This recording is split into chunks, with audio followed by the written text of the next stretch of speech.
Welcome back to our channel SML alert. మన ఛానల్ను ఇంకా ఎవరైతే సబ్స్క్రైబ్ చేసుకోలేదో ఇప్పుడే సబ్స్క్రైబ్ చేసుకోండి. పక్కనే ఉన్నటువంటి బెల్ ఐకాన్ నొక్కడం ద్వారా మన ఛానల్లో అప్డేట్ చేసే ప్రతి వీడియో కూడా మీకైతే నోటిఫికేషన్ రూపంలో రావడం జరుగుతుంది. ఇక ఈ వీడియోనైతే మీరు చివరి వరకు ఎక్కడ స్కిప్ చేయకుండా చూడండి. అప్పుడే మీకు ఇందులో ఉన్నటువంటి క్వశ్చన్స్ అనేటివి వాటికి సంబంధించినటువంటి ఆన్సర్స్ మనం ఎలా చేయాలి, క్వశ్చన్ ప్యాటర్న్ అనేది ఎలా ఉంటుందనే విషయం అయితే మనకు అర్థమవుతుంది. గత వీడియోలో అయితే 14వ క్వశ్చన్ వరకు అయితే వాటి గురించి ఎక్స్ప్లెయిన్ చేయడం జరిగింది. సో అందులో 14వ క్వశ్చన్కి సంబంధించి ఆన్సర్ అయితే కామెంట్ సెక్షన్లో పెట్టమని చెప్పి అభ్యర్థులను కోరడం జరిగింది. అయితే చాలా వరకు పెట్టారు. ఇక ఎవరైతే పెట్టలేదో వారి కోసం సరైనటువంటి ఆన్సర్ వచ్చేసి 14th క్వశ్చన్కు option C is the correct answer. ఇక ఈ వీడియోను మరిన్ని ప్రశ్నలు అయితే మనం డిస్కస్ చేద్దాం. ఇక ఈ వీడియోలో అయితే 15వ క్వశ్చన్ నుండి అయితే ప్రారంభించి మరిన్ని ప్రశ్నలు అయితే చూద్దాం. ఇక 15వ ప్రశ్న, ఈ క్రింది అంశాలలో ఎన్సిఎఫ్ అధ్యాయాల విషయంలో తప్పుగా జతపరిచినది. సో ఇక్కడ 4 ఆప్షన్స్ అయితే ఇవ్వబడ్డాయి. అందులో తప్పుగా ఉన్నదాన్ని గుర్తించమని అయితే అడగడం జరిగింది. చూడండి, ఫస్ట్ ఆప్షన్ వచ్చేసి అధ్యాయం 3 దృక్పథం, అధ్యాయం 2 అభ్యసనం జ్ఞానం, అభ్యాసం 4 పాఠశాల తరగతి వాతావరణం, అభ్యాసం 5 సంస్థాగత ప్రణాళికలు. మరి ఈ ప్రశ్నకు సరైనటువంటి సమాధానం వచ్చేసి option A is the correct answer. అధ్యాయం 3 దృక్పథం అనేది తప్పుగా జతపరచబడినటువంటి అంశం. సో మనల్ని ఈ విధంగానే కాకుండా ఏ అధ్యాయంకు ఇక్కడ ఇవ్వబడినటువంటి ఏ అధ్యాయంలో ఏ అంశం ఉంది అని కూడా అడిగే అవకాశం అయితే ఉంటుంది. సో ప్రతి అధ్యాయాన్ని మీరైతే క్షుణ్ణంగా చదవవలసిన అవసరం అయితే ఎంతగానో ఉంది. ఇక నెక్స్ట్ క్వశ్చన్, ఎన్సిఎఫ్లోని ఏ అధ్యాయం ఉపాధ్యాయ విద్యను గురించి చర్చించినది. సో ఇక్కడ అడిగినటువంటి క్వశ్చన్ ఏంటంటే ఉపాధ్యాయ విద్య గురించి మరి చర్చించినటువంటి అధ్యాయం ఏమిటి? Option A 2, option B 5, option C 4, option D 3. మరి ఈ ప్రశ్నకు సరైనటువంటి సమాధానం ఆప్షన్ బి 5. నెక్స్ట్ క్వశ్చన్, మన భారతీయ విద్యా త్రిభుజానికి సమానత్వం, నాణ్యత, పరిణామాలనేవి పొంతన లేని కోణాలని అభివర్ణించిన వారు ఎవరు? Option A Yashpal, option B Venkata Raghavan, option C Abdul Kalam, option D JP Nayak. మరి ఈ ప్రశ్నకు సరైనటువంటి సమాధానం option D is the correct answer, JP Nayak. ఇక నెక్స్ట్ క్వశ్చన్, జ్ఞాన నిర్మాణం కోసం పాఠశాలలో వీటికి అవకాశం కల్పించాలి. ఆప్షన్ ఏ ప్రశ్నలకు చర్చలకు, ఆప్షన్ బి కఠినమైన క్రమశిక్షణ, ఆప్షన్ సి సంక్లిష్ట పరీక్ష విధానాలు, ఆప్షన్ డి ఆంగ్ల భాషా బోధన. ఈ ఆప్షన్లను మనం చూసినప్పుడు మనకు అన్ని కరెక్ట్గానే అని అనిపిస్తాయి. కానీ అక్కడ ఇవ్వబడినటువంటి ప్రశ్న ఏంటి అనేది 1కి 2 సార్లు చదివినప్పుడే మనం సరైనటువంటి ఆన్సర్ అయితే చేయగలుగుతాం. ఇక్కడ ఇవ్వబడింది ఏంటంటే జ్ఞాన నిర్మాణం కోసం పాఠశాలలో వీటికి అవకాశం కల్పించాలి. అంటే జ్ఞానాన్ని అభివృద్ధి చేయాలంటే మనకు option A is the correct answer. Discussions అన్నమాట. పిల్లల్లో మనం ఎప్పుడైతే డిస్కషన్స్ని ఎక్కువ పెడతామో వాళ్ళలో నాలెడ్జ్ అనేది ఈజీగా డెవలప్ అవుతుంది. నెక్స్ట్ క్వశ్చన్ వచ్చేసి జాతీయ పాఠ్య ప్రణాళిక చట్టం 2005 అధ్యక్షులు ఎవరు? Option A Yashpal, option B Mudaliar, option C Kothari, option D Janardhan Reddy. ఈ ప్రశ్నకు సరైనటువంటి సమాధానం ఆప్షన్ ఏ యశ్పాల్.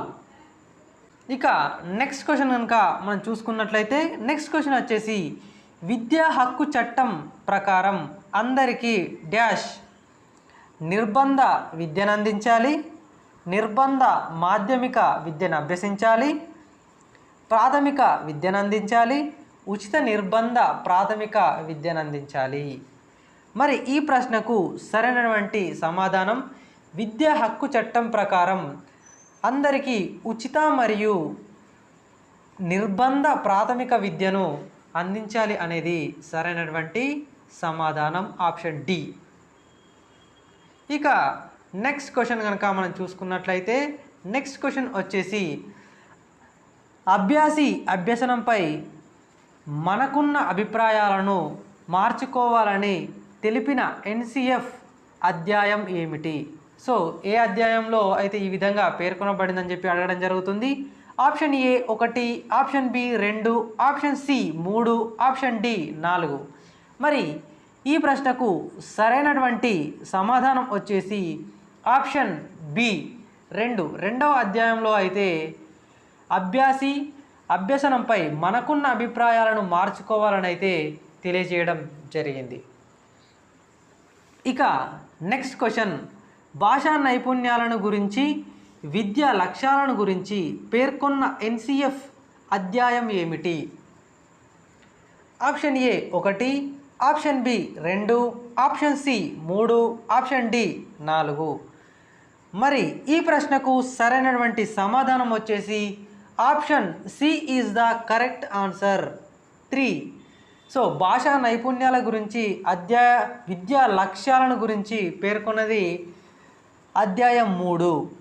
మరి అదే మన యొక్క అభిప్రాయాలను మార్చుకోవాలి అని చెప్పింది అధ్యాయం 2. ఇలా ప్రతి అధ్యాయం గురించి అయితే మీరు తప్పనిసరిగా నేర్చుకోవాల్సి ఉంటుంది. ఇక నెక్స్ట్ క్వశ్చన్కి వెళ్ళిపోదాం.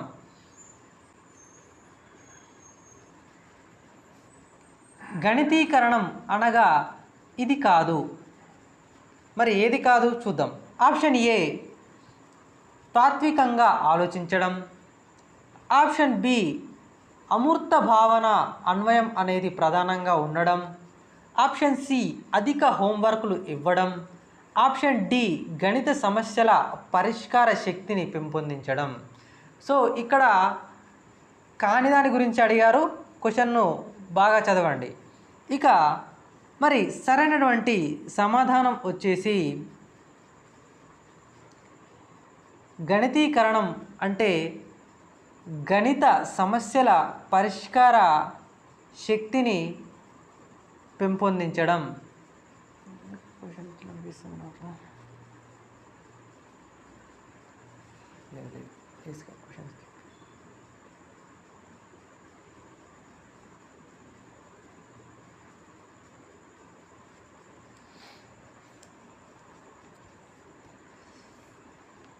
సెకండరీ విద్యా కమిషన్ ఏర్పడిన సంవత్సరం 1952, 1954, 1950, 1956.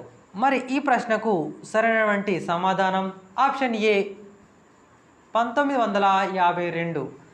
సెకండరీ విద్యా కమిషన్ ఏర్పడినటువంటి సంవత్సరం 1952. ఇక నెక్స్ట్ క్వశ్చన్ సెకండరీ విద్యా కమిషన్కు అధ్యక్షత వహించిన వారు? Option A Mudaliar, option B Sarvepalli Radhakrishnan, option C Annie Besant, option D Gokhale. ఈ ప్రశ్నకు సరైనటువంటి సమాధానం option A is the correct answer, Mudaliar.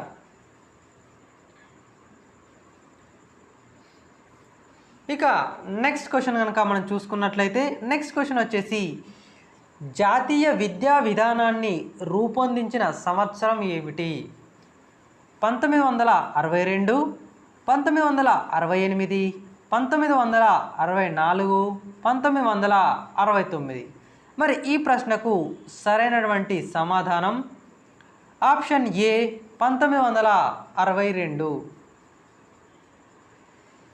ఇక నెక్స్ట్ క్వశ్చన్ ఇంటర్మీడియట్ స్థాయిలో వృత్తి విద్యను ప్రవేశపెట్టాలని తెలిపిన committee? Option A Ishwarbhai Patel committee, option B Mudaliar committee, option C Hartog committee, option D Malcolm Adiseshiah committee. So మీకు గనుక ఈ ప్రశ్నకు సమాధానం తెలిసినట్లయితే కామెంట్ సెక్షన్లో తెలియచేయండి. ఈ వీడియోను అయితే మీ ఫ్రెండ్స్కి తప్పనిసరిగా ఫార్వర్డ్ చేయండి. మీ తరపున ఈ వీడియోకి అయితే ఒక లైక్ చేయడం అయితే మర్చిపోకండి. ఇక మనం నెక్స్ట్ వీడియోలో మళ్ళీ కలుద్దాం. Thanks for watching.